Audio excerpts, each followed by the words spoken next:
all of us as part of a all-party series of delegations named by the Prime Minister to travel to different regions of the world and to explain our point of view on recent events, sadly, in all of the parties.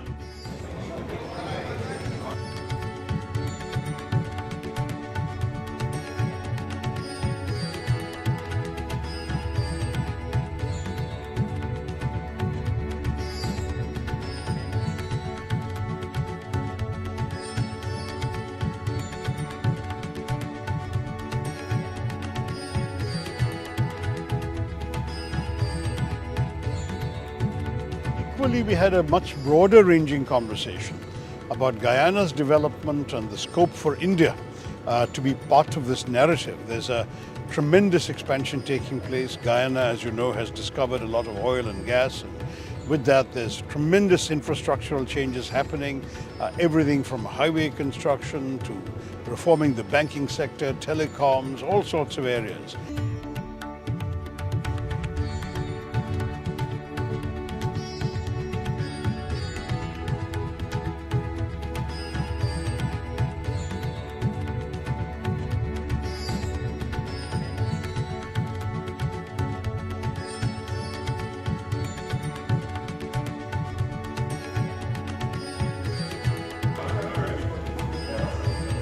A visit that symbolizes the strength of the relationship between our two countries. I think it's going to continued support for the development in Guyana. The people contact, very important. I myself benefited from visiting India several times. And every sector, I can tell you, every sector of the Guyanese government benefited from capacity building through high-tech and other training facilities that are open to us here in Guyana. Guyana condemns any act of terrorism because we feel that every nation and the people from every nation have a right to peaceful existence in their country, and any act of terrorism not only an act against the state but an act against the people and their whole peaceful existence. So we, quite rightly, like any other nation in the world, I believe in observance of the rule of law, and we will continue to condemn any act of terrorism anywhere in the world. The terrorists must not get through. That was very welcome message.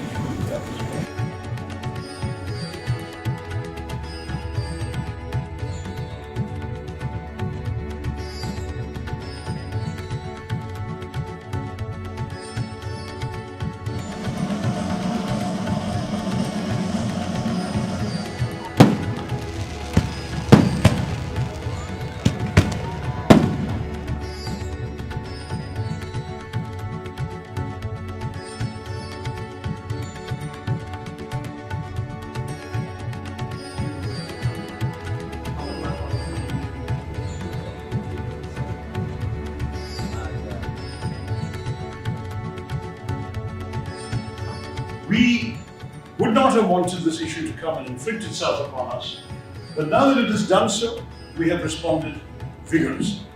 And I say to you, Mr. Speaker, our thinking very simply is this: if our neighbours will leave us alone to focus on our development, to focus on our future, we will be very happy to leave them alone. We are in no mood for a war with Pakistan or with anybody else. This is not an era of war. This is an era for growth, development and prosperity. Therefore, Speaker Sir, we need your support as a very important voice in the UN Security Council, and also as a country that has long-standing and deep relationship and history with India, to not just sympathize with us, but also provide support. I think the emotion is that all of us parliamentarians who come from different parties, and it's very appropriate that I'm in the ruling party, have placed me in the opposition, but that signifies actually the purpose of this mission, that we are all united across party lines. And similarly, I think we should encourage our people as we grow in this 22-year-old journey to participate in your growth. And that I think is very important, because it's not just the way that we are growing, it's not just the quantity of what we're doing, but the quality. And many lighthouse projects of India, we talked about the digital lighthouse, we talked about health, we talked about education, much of that is happening. I have particular expertise in space. I have particular expertise in non-kinetic warfare, for instance. So there are many areas of collaboration that we should explore together. So we stand very much in cultural, political solidarity with Guyana and with the people of the Caribbean. And today we're also asking all the countries also to stand united with respect to terrorism. And we have to stand against terrorism. We cannot tolerate it, and we will fight it. Today you are at a cusp of a developmental curve, if I may say, where limitless potentials are open. And India is a very significant partner. Whether we look at healthcare, whether we look at energy, whether we look at IT, digital startups, so much of, and education and knowledge partnership.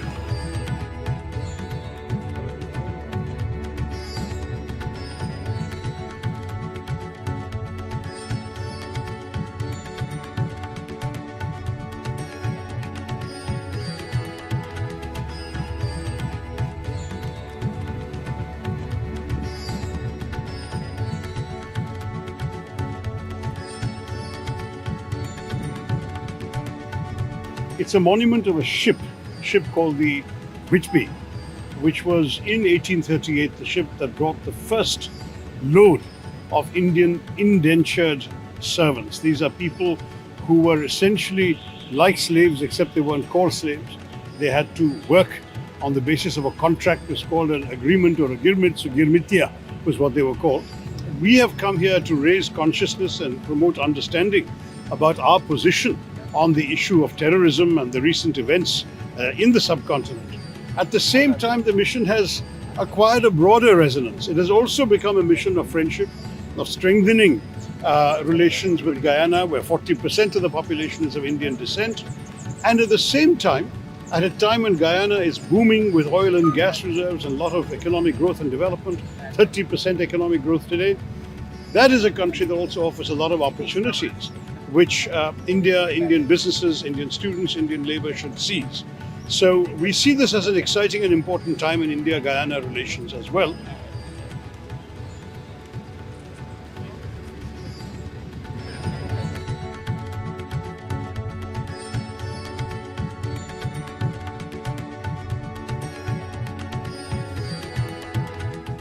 Final word is that our message was very simple.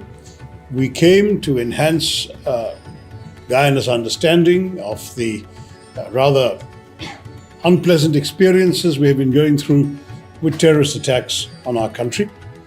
And in addition to that, to seek Guyana's understanding and support for our right to defend ourselves and to respond effectively to these actions.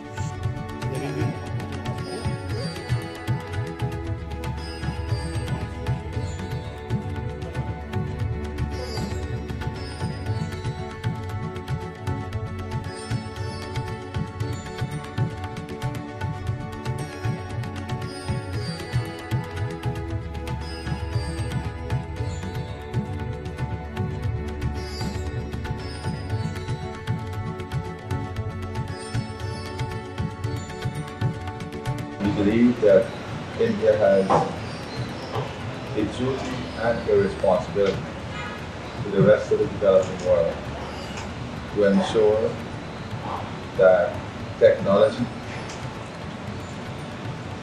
brings with it equity, that technology is accessible for all, that digitization is not another way of indignity and another way of inequality among nations and among people, but that digitization can be a bridge to help the developing world. It means a lot to us, and you're right that we came not just in the spirit of friendship, but very much in the spirit of brotherhood. And we have come, of course, to make a claim on your spirit of brotherhood as well, because we wanted you to understand fully if there were any lingering questions or misgivings, why we acted as we did, what has happened to us, and how we intend to proceed in the future on our own particular challenges in the subcontinent. The days in which people across the border could walk across, kill our citizens with impunity and leave, and expect that all India will do is go to the court of world opinion and plead for sympathy and understanding, as we did after the Mumbai horrors in 2008, when, as you know, 170 people of all religious faiths were killed by these terrorists. This time, we said we're going to attack. We did. They responded. We responded even harder. So now the message is clear. There is a new normal on this. If you want peace, we're very happy to live in peace. There's nothing we desire out of Pakistan more than peace.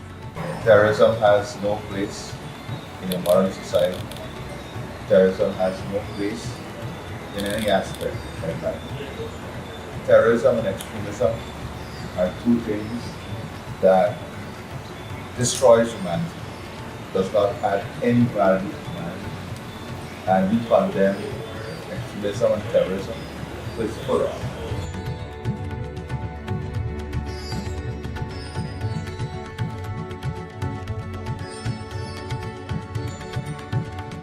Over the years, we've seen massive investments from India in every aspect of development here in Guyana. India's experience and extraordinary capability in technology, in human capital development, in civil service, agro-processing and manufacturing, food security, creates immense opportunity for collaboration and cooperation. Well, Guyana has consistently made it very clear that terrorism and extremism has no place in this world. Terrorism and extremism is against every aspect of human dignity, and we reject it in every shape and form. And we believe that everything must be done to ensure that terrorism and extremism is defeated at every front.